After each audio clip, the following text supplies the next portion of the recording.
बहुत बहुत धन्यवाद। तो भगवान चैतन्य का जो अवतार हुआ तो इसमें संकीर्तन, कलो संकीर्तनारंभे भविष्यामि शचीसुतः, तो संकीर्तन आंदोलन, जब कलयुग में संकीर्तन आरंभ होगा तो भविष्यामि शचीसुतः, तो मैं शची का पुत्र बनूंगा। भगवान ने इस प्रकार से भविष्यवाणी की अपनी, तो ये संकीर्तन के लिए तो भगवान चैतन्य अपने अवतार में कई बार वो ईश्वर भाव में आ जाते हैं। और ईश्वर भाव में आ जाते हैं तो अपने भक्तों के बीच में वे जो है अपना तत्व बताने लगते हैं। और फिर जब भक्त के भाव में आते हैं तो उन्हीं भक्तों के चरण भी जो है अपने माथे में लगाते हैं। तो भगवान चैतन्य ने भक्त के रूप में जो अवतार लिया तो इसमें उन्होंने सिखाया कि कैसे भक्त बने। तो प्रभुपाद ने ये भी बताया कि श्री कृष्ण ने भगवद गीता में जब अपना तत्व बतलाया कि मेरी शरण में आओ, सर्वधर्मान परित्यज्य मामेकं शरणं व्रज, कि मेरी शरण में आओ, तो कई लोग ऐसा सोचने लगे कि ये कौन होते हैं ऐसा कहने वाले कि मेरी शरण में आओ, है ना, क्योंकि बहुत मूर्ख हैं। और भगवान ने भी इस बात को गुह्यतमम,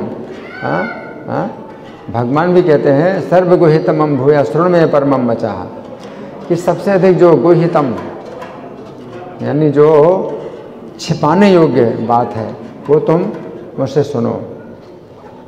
तो भगवान ने श्लोक संख्या 18वें अध्याय के श्लोक संख्या 64 में कहा कि सबसे अधिक जो गुह्यतम है, छिपाने योग्य बात है, वो मुझसे सुनो। मेरे भक्त बनो, मेरी पूजा करो, मुझे नमस्कार करो, मुझे मन को लगाओ। तो 4 बातें भगवान ने बताई। तो श्लोक संख्या 64 में भगवान ने कहा, फिर श्लोक संख्या 65 और 66 में वो बात बताई जो सर्वगुह्यतमम, सबसे ज़्यादा गोपनीय है। लेकिन फिर श्लोक संख्या 67 फिर भगवान ने इसको कहा कि नहीं बताना, सबको नहीं बताना। इदम ते ना तपस्काय ना भक्ताय कदाचन, जो तपस्वी नहीं है उसको नहीं बताना, जो भक्त नहीं है उसको नहीं बताना। न चासु श्रुसभेवाचम, और जो श्रुसा सेवा नहीं करना चाहता है उसको नहीं बताना। न च माम यो विसूयति, और उसको भी नहीं बताना जो मेरी निंदा करता है।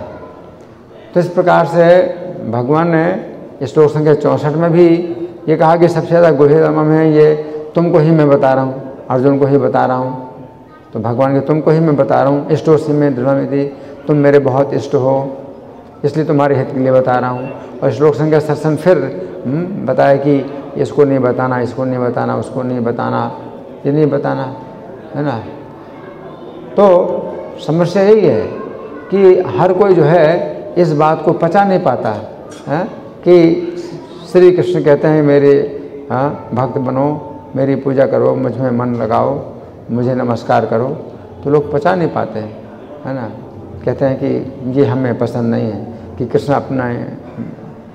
अपना ही गुणगान कर रहे हैं, अपने को जो है बड़ा बता रहे हैं मेरी शरण में आओ। तो ऐसे मूर्ख लोग, तो भगवान जो है यही सोचते हैं कि लोग जो है इसको अब कैसे करेंगे। तो इस बार जो है भगवान स्वयं अपने भक्त के रूप में वो करके दिखाते हैं। तो भक्त के रूप में करके दिखाते हैं। तो इसमें जो है मतलब क्या है कि व्यक्ति मानता है कि हाँ चल ये बात सही है, ये बात जो है कुछ सही लग रही है। तो भगवान स्वयं अपने भक्त के रूप में वही चीज़ जो मुझ में मन को लगाओ, मेरे भक्त बनो, मेरी पूजा करो, मुझे नमस्कार करो, है ना। तो भगवान स्वयं जो है भक्त के रूप में जब दिखाते हैं भक्ति करके, तो जो है लोग सोचते हैं कि हाँ ये जो है मतलब कुछ तरीका है ना। तो भगवान कृष्ण का जो है जो तरीका है कि मतलब मेरे भक्त बनो, है ना। तो वो जो है लोग जो है चूँकि ग्रहण नहीं कर पाते और इतने पतित हैं, इतने अनधिकारी हैं, उनको अधिकारी नहीं है इसको, तो उनको जो है, क्योंकि अब कलयुग में ऐसे ही लोग हैं, ना तपस्काय ना तपस्वी हैं, ना भक्ताय ना भक्त हैं। तो कलयुग में ऐसे ही लोगों की संख्या ज़्यादा से ज़्यादा है, जो ना तपस्वी हैं ना भक्त हैं और ना शुश्रूषा करने के लिए तैयार हैं और जो है निंदा करने के लिए हमेशा तैयार रहते हैं। तो ऐसे लोगों के लिए जो है भगवान चैतन्य ने जो है क्या किया, स्वयं अपने भक्त के रूप में करके दिखलाया, है ना। तो ये भगवान की जो है बहुत बड़ी कृपा है कि वे स्वयं जो है भक्त के रूप में करके दिखाते हैं, है ना। और इस अवतार में कोई अगर उनको जान लेता है कि ये भगवान है, परमेश्वर है, भक्त के रूप में तो ठीक है, लेकिन भगवान ने बिल्कुल मना किया कि इसको जो है सामान्य जनता में ये जो रहस्य नहीं बताना। जैसे तीर्थयात्री ब्राह्मण, तो तीर्थयात्री ब्राह्मण को अपना दर्शन दे दिया भगवान चैतन्य ने, और वो समझ गया कि ये तो भगवान साक्षात, लेकिन उन्होंने जो है तीर्थयात्री ब्राह्मण को भी मना किया कि जब तक मैं हूँ तब तक ये रहस्य किसी को नहीं बताना। तो सामान्य जनता को भगवान ने जो है चैतन्य महाप्रभु ने ये नहीं मतलब बताया कि वे स्वयं कृष्ण हैं। क्योंकि इस प्रकार से फिर वो जो है मतलब क्या सोचेंगे कि ये स्वयं कृष्ण हैं, तो फिर ये करके दिखला रहे हैं। तो वो भगवान चैतन्य के अवतार काल में जो है ये बात जो है ये सामान्य जनता को पता नहीं चली, है ना।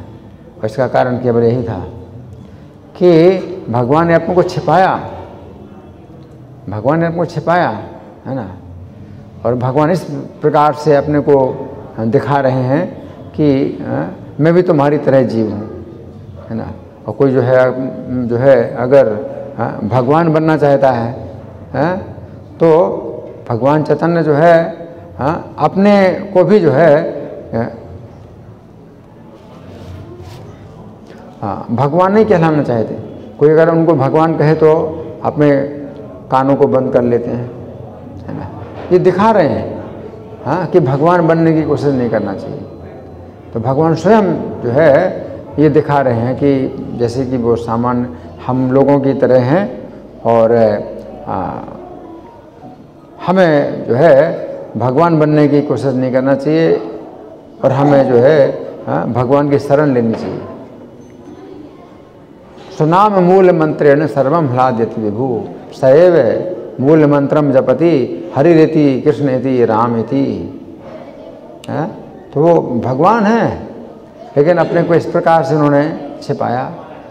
और ये जो उपनिषद के मंत्र हैं और श्रीमद् भागवत में भी जो है उनका जो वर्णन मिलता है, तो उस समय के जो आचार्य हुए हैं, चैतन्य महाप्रभु से पहले जो आचार्य हुए हैं, तो उन्होंने भी श्रीमद् भागवत के इन श्लोकों में और उपनिषदों के मंत्रों में ये बात नहीं प्रकट की, क्योंकि भगवान की इच्छा है कि ना तो अवतार से पहले ये बात सामान्य लोगों को पता चले और अवतार के समय भी ना पता चले। लेकिन जब अवतार हो गया भगवान का, तो फिर जो है अब ये प्रकाशित किया जाए। तो फिर जो है सनातन गोस्वामी हैं, रूप गोस्वामी, जीव गोस्वामी, इन्होंने भगवान चैतन्य के जाने के बाद फिर जो है शास्त्रों से निकाल करके दिए कि ये भगवान है। तो भगवान चैतन्य की जो विशेष उनका जो मनोअभीष्ट था वो यही था कि सामान्य जनता किस प्रकार से कृष्ण की शरण में जाए। और ये जो विचार है कि भाई हम भगवान बन सकते हैं, क्या हम भगवान हैं, तो ये जो विचार है बिल्कुल हर प्रकार से त्यागे। तो इसलिए भगवान ने अपने को मतलब इतना छिपाया कि कोई भी नहीं जान पाया। जो केशव कश्मीरी पंडित थे तो उनको भी सरस्वती ने यही कहा कि तुमको मैं बता रही हूँ कि ये जो है मेरे पति हैं, वे साक्षात जो है अनंत ब्रह्मांडों के स्वामी हैं, और तुम उनकी शरण लो। लेकिन ये बात जो है तुम वेदों में जो गुप्त है नहीं बताना चाहिए, क्योंकि आयु क्षीण होती है। जो वेदों में भी गुप्त है बात, तो उसको अगर बताते हो दूसरों को तो आयु क्षीण होती है, तो किसी को नहीं बताओ। तो सरस्वती ने भी कहा ये नहीं बताओ इस बात को ना।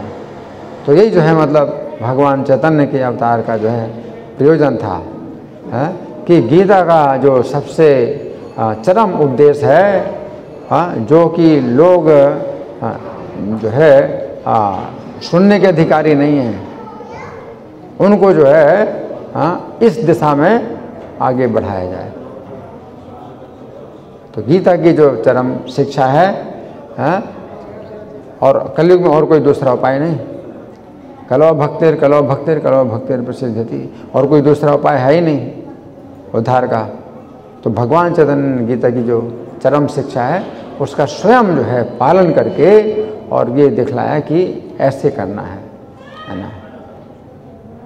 तो भगवान चैतन्य जो है सामान्य जनता के बीच में ना तो उन्होंने राधा भाव या गोपी भाव का प्रदर्शन किया, ना कोई चर्चा की। राधा भाव गोपी भाव की कोई चर्चा नहीं की, प्रदर्शन नहीं किया। हरि नाम का जो है कीर्तन कराया। तो भगवान श्री कृष्ण कहते हैं मेरी शरण में आओ, और भगवान चैतन्य ने जो है कहा कि श्री कृष्ण के नाम की शरण में आओ।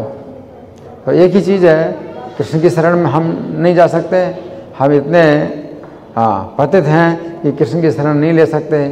तो भगवान चैतन्य जो है स्वयं श्री कृष्ण जो है अपने नाम की शरण देते हैं कि हमने अगर कृष्ण के साथ अपने संबंध तोड़ लिए हैं तो भी नाम जो है क्या है कि सर्वसुहृत है, और नाम फिर भी जो है आपको शरण देने के लिए तैयार है, लेकिन नाम का अपराध ना करो। तो भगवान चैतन्य जो है नाम की शरण जो है लेते हैं और सबको जो है दिखाते हैं कि इस प्रकार से नाम की शरण लो। और शिक्षाष्टकम में उन्होंने ये बात बताई भी है, नाम कार्य बहुधा निज सर्वशक्ति, कि अपने नाम में आपने संपूर्ण शक्तियाँ डाल दी हैं। तत्रार्पिता नियमिता स्मरण न काला, और स्मरण करने का भी कोई नियम नहीं बनाया। ये तादृशी तव कृपा भगवन ममापी, तो आपकी इतनी कृपा मेरे ऊपर है, मेरा दुर्भाग्य कि मेरा आपके नाम में अनुराग नहीं। तो ये भगवान की जो चैतन्य महाप्रभु शिक्षा है, तो भक्त के रूप में इस प्रकार से जो है वो जो प्रार्थना कर रहे हैं, तो वो हमारे लिए शिक्षा है कि हमें इस प्रकार से भगवान की प्रार्थना करनी चाहिए। तो वे जो है भक्त के भाव में इस प्रकार से हमें सिखाते हैं कि हमारी इस प्रकार की जो है भावना होनी चाहिए, इस प्रकार की चेतना होनी चाहिए, इस प्रकार की प्रार्थना होनी चाहिए, है ना। तो ये भगवान चैतन्य के अवतार का वह प्रयोजन है। श्री चैतन्य कथा महामहोत्सव की जय, श्रील प्रभुपाद की जय हो। हरे कृष्ण।